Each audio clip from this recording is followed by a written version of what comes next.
Pampulha, completando 80 anos, o conjunto moderno é considerado patrimônio da humanidade e recebe diariamente milhares de pessoas, seja para a prática de exercício, para passear ou frequentar os locais históricos. Nós vamos balançar agora a reportagem com a Kimi Duarte. Claro, né, gente? Antigamente, é que eu falei aqui, era um local de glamour. Não era todo mundo que frequentava esses locais, como o cassino, como a casa do baile, né? Os clubes. Não era para todo mundo, né? Claro, é evidente que era um negócio mais glamouroso. Muita gente nunca frequentou e não tinha condições de frequentar na época. Mas hoje é um local histórico que você pode visitar tranquilamente, né? Vamos lá ver, balança aí. Cartão postal de Belo Horizonte, ponto de encontro dos mineiros. O conjunto moderno da Pampulha está fazendo aniversário. 80 anos. São 8 décadas desde a reunião de grandes nomes brasileiros reconhecidos internacionalmente para atender ao pedido do então prefeito Juscelino Kubitschek. Para marcar essa data, eu te convido para um passeio por 2 ícones desse cenário: a Casa JK e a Casa do Baile. Vamos nessa?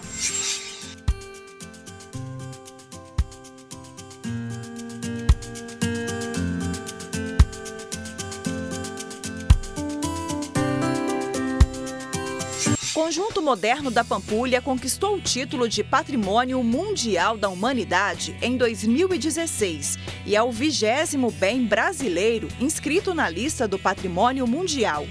Encomendado pelo então prefeito de Belo Horizonte, Juscelino Kubitschek, ao arquiteto Oscar Niemeyer, o conjunto modernista também contou com Roberto Burle Marx, que assina o paisagismo. Construída nos primeiros anos da década de 40, o conjunto antecipa conceitos arquitetônicos que viriam a ser aplicados anos mais tarde na construção de Brasília. Todo mundo que mora aqui em BH ou que vem passear em BH, pelo menos já ouviu falar uma vez que a Pampulha é um patrimônio cultural da humanidade. Professor, o que isso significa? O que significa a Pampulha estar dentro dessa lista tão seleta no mundo?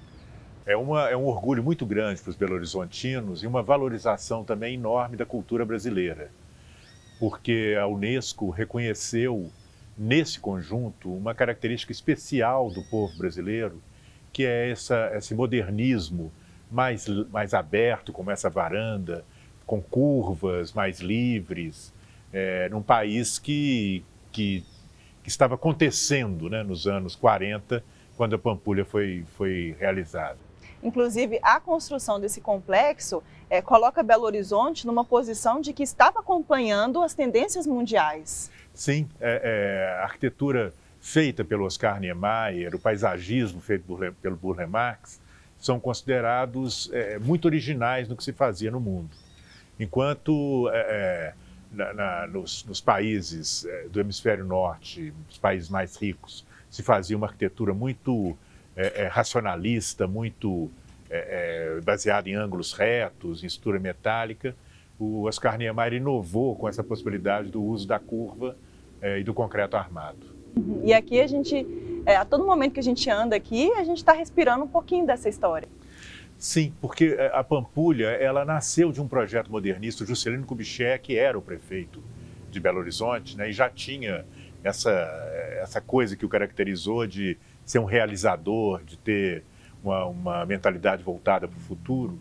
Então, ele entendeu que a Pampulha tinha um potencial turístico muito grande e que tinha também a possibilidade de fazer aqui um novo bairro voltado para uma cidade com características mais de cidade-jardim. Então, a gente tem essas casas todas que estão à beira da lagoa e mais para dentro um pouco, elas são muito verdes, os terrenos são muito grandes. Então, também era uma nova forma de morar que o Juscelino trouxe para Belo Horizonte.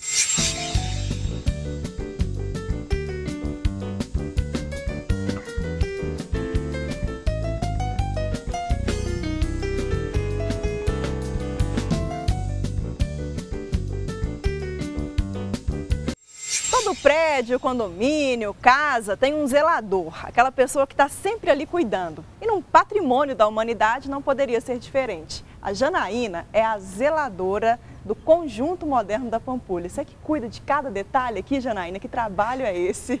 Ainda eu ajudo a cuidar, né? Vamos dizer assim.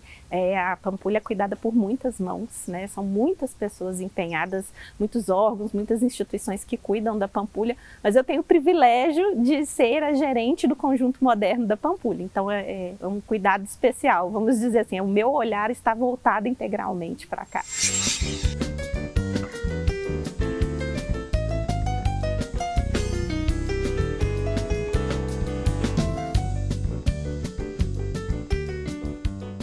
Está aqui num dos lugares que tem a vista mais bonita para a Lagoa da Pampulha, que é a Casa do Baile. Mas não só essa vista bonita, a Casa do Baile é cercada de história. Então conta pra gente um pouquinho do que é, do que foi esse espaço. A Casa do Baile, como o nome diz, ela foi criada para ser um local de baile, né? Um restaurante dançante, recebia as festas. Ela tinha uma função complementar ao do cassino, né? As pessoas então vinham para Pampulha, tínhamos o cassino, que hoje é o espaço, né? O edifício sede do Museu de Arte da Pampulha, e tínhamos a Casa do Baile. Vamos dizer assim, as pessoas vinham, jogavam e tudo, depois vinham para cá, jantavam, dançavam, se divertiam nesse espaço, né? Tinham essa complementaridade assim das funções, né? Dos dois edifícios. É uma casa que, assim como o conjunto está completando 80 anos, né?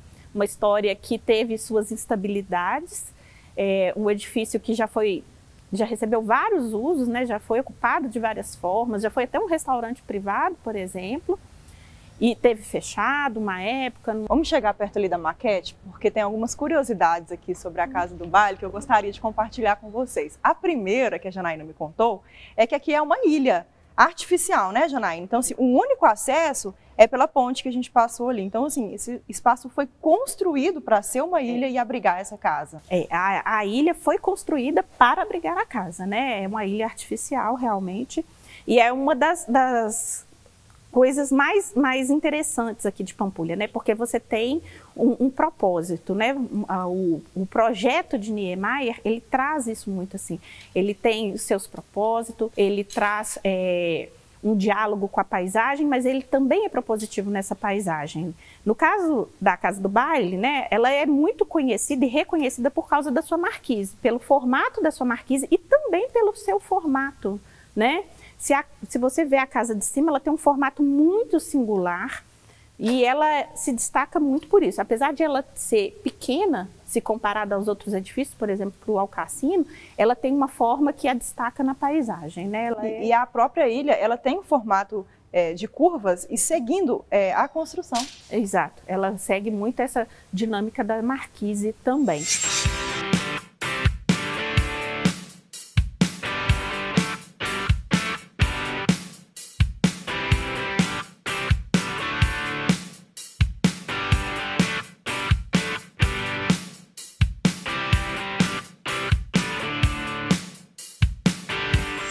Lugares do mundo, os museus mostram pra gente muito mais que obras de arte e objetos. Eles apresentam formas de viver.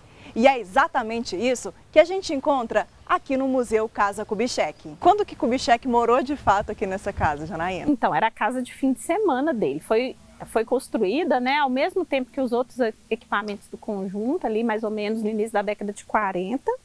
E ele teve esse espaço como casa de fim de semana enquanto ele foi prefeito de Belo Horizonte. Quando ele deixa Belo Horizonte, ele vende a casa e aí a gente tem um hiato na história da casa que a gente não sabe qual foi o primeiro comprador.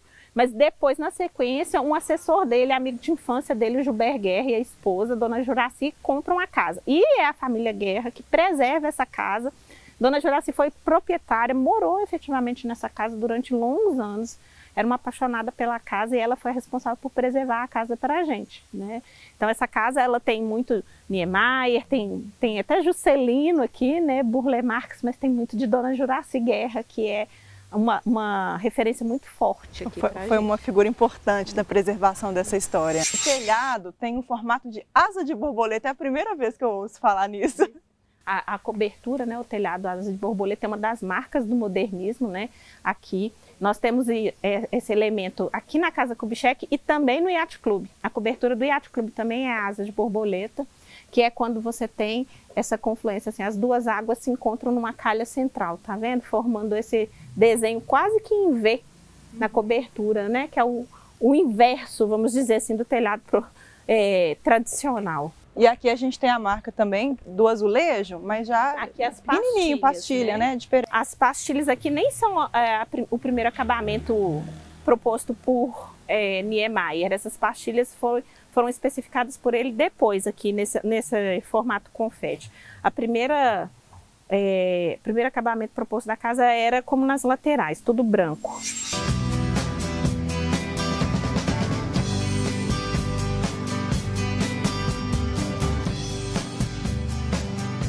Como a gente já tinha dito, os artistas que se repetem, os acabamentos que se repetem, as pastilhas que são usadas aqui no acabamento do banheiro, é a mesma pastilha que é utilizada na casa do baile, são os mesmos materiais dialogando o tempo todo. Então, as construções do conjunto, elas se dialogam o tempo inteiro, nas formas, nos materiais. Exato.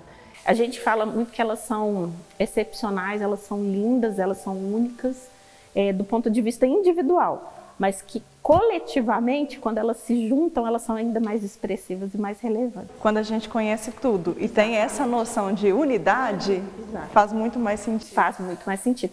E tem essa questão do propósito, né? Como eu te disse, aqui na Pampulha, o diálogo visual entre os edifícios foi proposital. Quando o Niemeyer projeta Pampulha, ele pensa nesse diálogo visual, né? É um museu que dialoga, né? Que o museu vê a casa do baile, né? E a casa do baile vê o museu.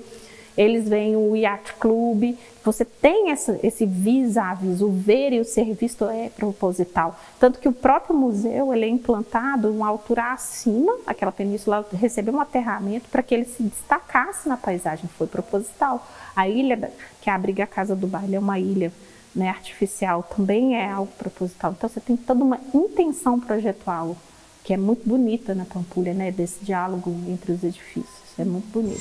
E Juscelino tinha, gente, uma piscina em casa. Falando hoje em dia, parece algo até meio óbvio que o prefeito tivesse uma piscina em casa, mas naquela época não era. Tanto que essa daqui pode ter sido a primeira piscina privada de Belo Horizonte, Janaína. Exatamente. As pesquisas indicam que se ela não foi a primeira piscina privada, né, residencial, ela pode ter sido uma das primeiras, mas uma das primeiras com certeza ela foi. Que naquela época não era comum que as pessoas tivessem. Não era comum. Tanto que a gente tem relatos, até de uma vizinha aqui, Dona Luísa, que ela falava com a gente que ela vinha usar a piscina do Juscelino quando criança, entendeu? Que ela também foi uma das primeiras moradoras aqui da região.